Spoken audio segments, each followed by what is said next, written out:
से कुछ देर पहले एक खबर आई और वो खबर ये थी कि कौमी असम्बली में opposition leader Omar Ayub, senate में opposition leader Shibli Faraz, Punjab assembly में अपोजिशन लीडर अहमद बुच्छर समेत असद कैसर और साहिबजादा हामिद रजा को गिरफ्तार किया गया। और उसके बाद खबर ये भी आई कि उन्हें छोड़ दिया गया है। अब इस गिरफ्तारी के पीछे क्या वजह थी और फिर इतनी जल्दी छोड़ कैसे दिया गया, इसके ऊपर बात करते हैं। और प्रोग्राम में आगे चल के एक और इशू है, उसको भी डिस्कस करेंगे अगर हमारे पास टाइम बच गया तो। अस्सलाम वालेकुम सर। वालेकुम सलाम।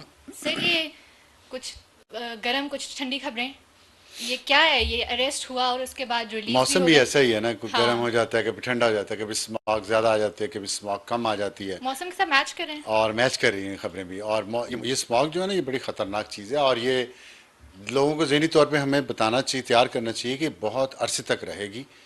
और ख़त्म तब हो सकती है अगर आज से काम शुरू करें तो बहुत अरसा लगे, कई साल लगेंगे इसको ख़त्म करने में।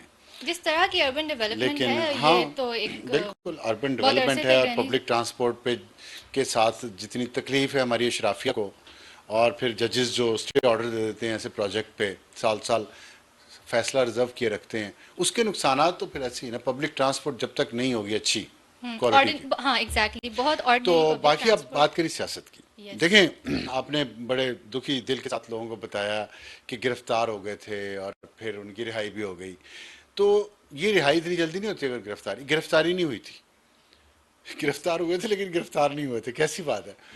तो बस ऐसे ही है, ऐसे ही है हमारा मुल्क, ऐसे ही शुगर चलता है। मिला। वो उनको अंदर, वो चौकी है एक वहीं पे डाला जेल के बाहर, उनको वहाँ ले गए थे।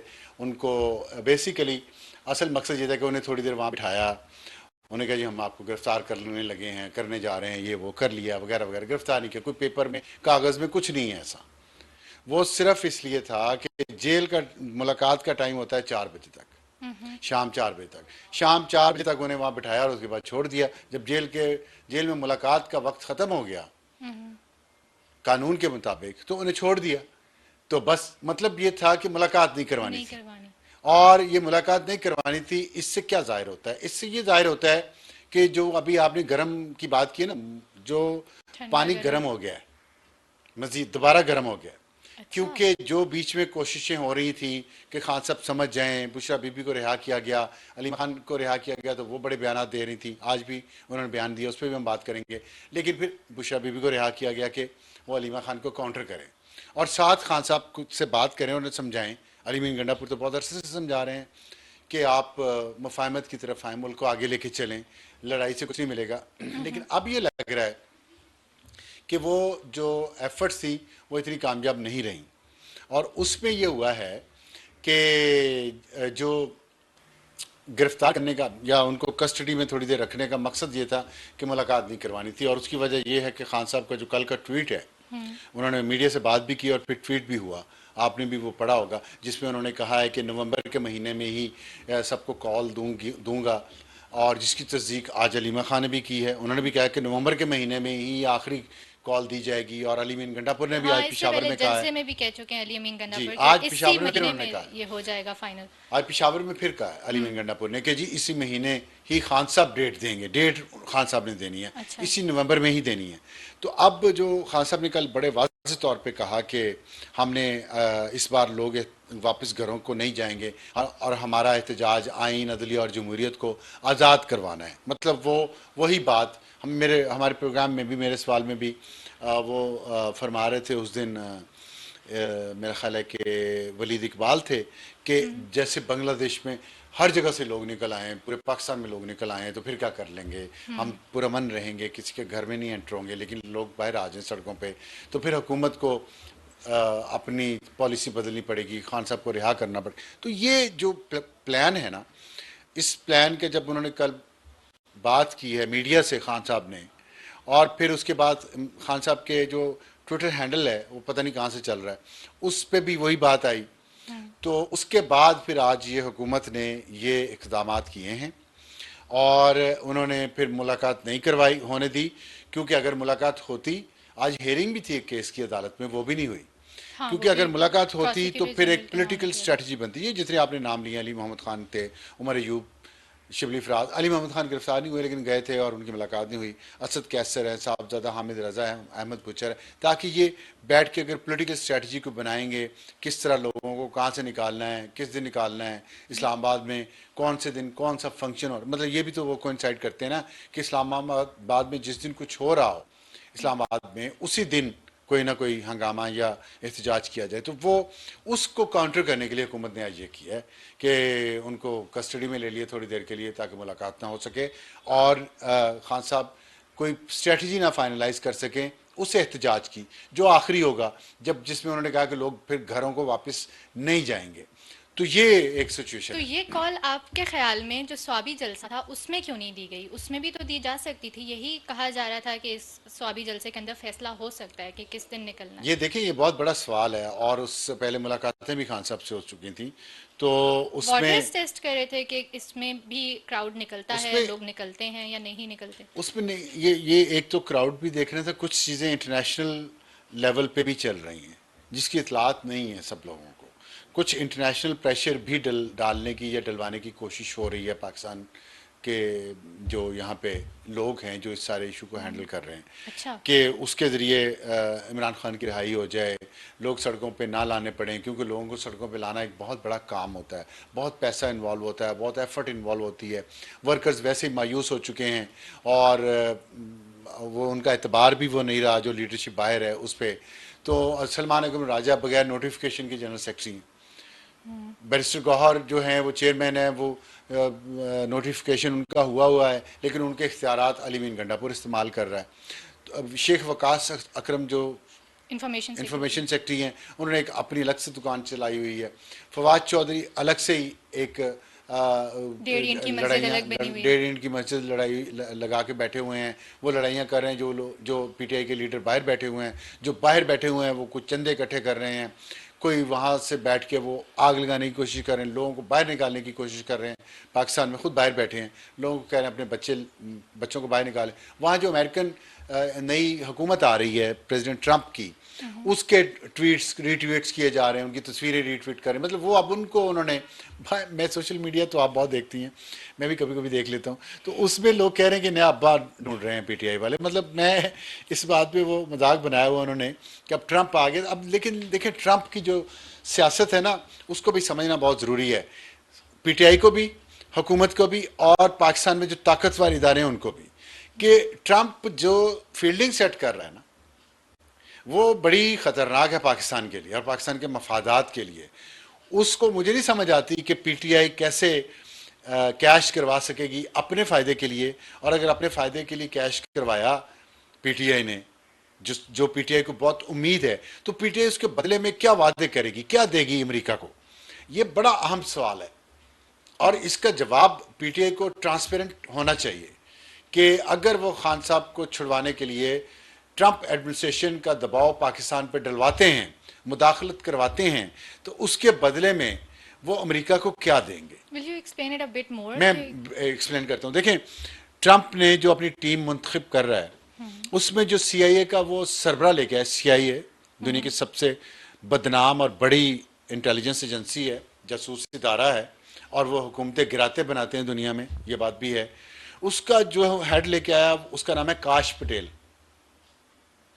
वो भारत का है और गुजरात का है, मोदी के गुजरात का।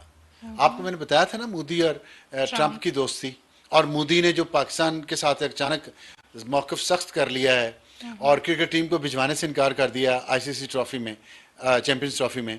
ट्रंप के आने के बाद उसने ये फैसला किया है और फिर पाकिस्तान पे कश्मीर के हवाले से भी इल्ज़ामात लगा रहे हैं। कोयटा में बम धमाका भी हुआ जिससे ये जो नैरेटिव बनाया जाएगा कि पाकिस्तान में लॉ एंड ऑर्डर की सिचुएशन ठीक नहीं है, इसलिए हम अपनी टीम को नहीं भेज रहे, और बनाया भी गया। तो ये काश पटेल जो है ना ये गुजरात का, भारतीय गुजरात का, और वो सीआईए का हेड है। मैं हैरान हूँ, वैसे बहुत बड़ा स्टेप लिया है ये प्रेसिडेंट ट्रंप ने, प्रेसिडेंट इलेक्ट ट्रंप ने। और आप पाकिस्तान के पॉइंट ऑफ व्यू से सोचे ना कि सीआईए का हेड इंडियन, रॉ का हेड इंडियन ऑफ कोर्स, तो बड़ी सिचुएशन जो है ना वो, और उनसे आप मदद लेगा पाकिस्तान पीटीआई। अगला सुन लें, उन्होंने जो नेशनल सिक्योरिटी एडवाइजर है ट्रंप का, जो उन्होंने नॉमिनेट किया है, जिसको वो लेगा, वो है कांग्रेसमैन माइक वॉल्ट्स।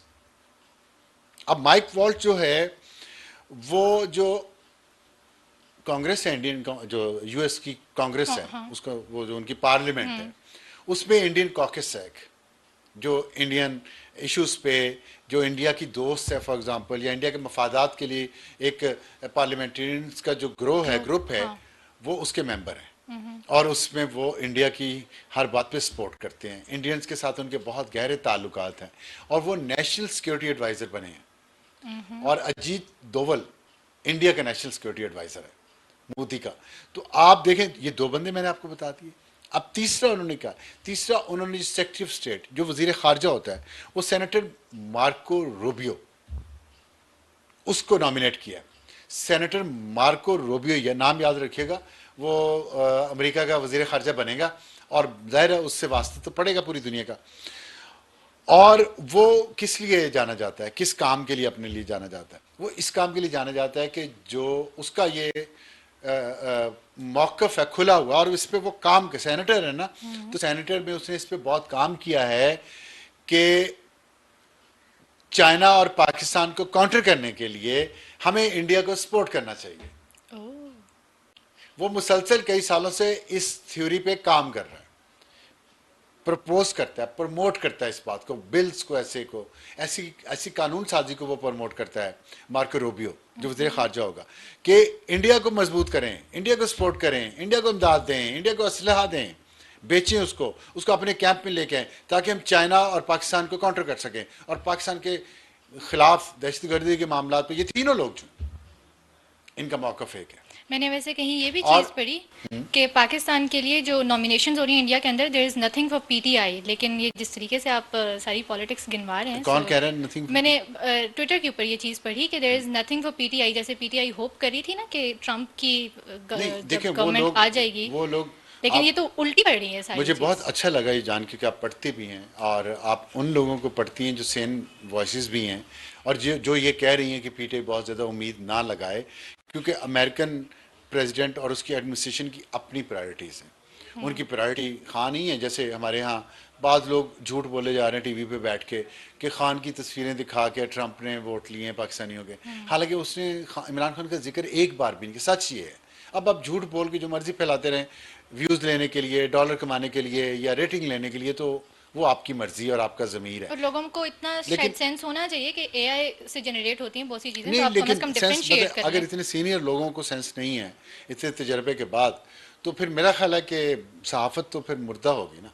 खैर, वैसे मैं छोटे ये बच्चों तो की बात बात बीच करी में आ गई। आपने जो बात की है ना, उसमें बात ये है कि ये बात ठीक है उनके लिए मईशत अमेरिका के अंदर से तारकीन वतन को निकालना, जो इमिग्रेंट्स वहाँ गए हुए हैं यहाँ से, पाकिस्तान से, इंडिया से, किसी और मुल्क से, जो वहाँ पे इलीगल लोग हैं, और उसके लिए जिस बंदे को ला रहे हैं होमैन को, वो भी बहुत इंतहा पसंद है।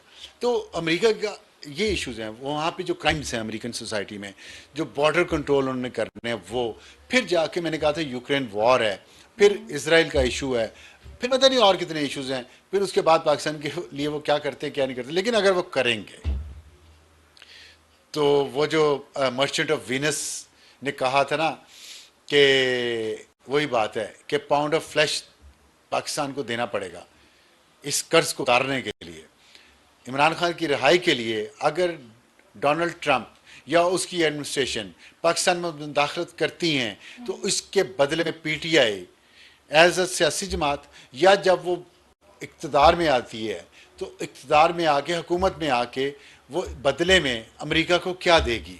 ये चीज़ बहुत अहम है, ये सवाल बहुत अहम है, इस पर बात होनी चाहिए और इस पर ट्रांसपेरेंसी आनी चाहिए।